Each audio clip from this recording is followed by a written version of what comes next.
PTI Karachi के general secretary Arsalan ताज को आज बरोज इतवार 12 मार्च के अदल सुबह गिरफ्तार किया गया है।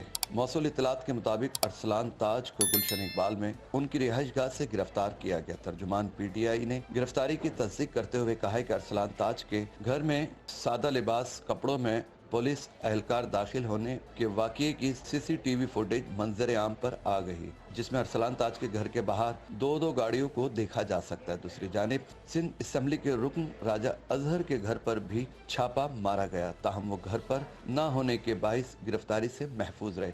पुलिस की जानिब से छापे से मुतल्लिक कोई मौक़िफ़ सामने नहीं आ सका।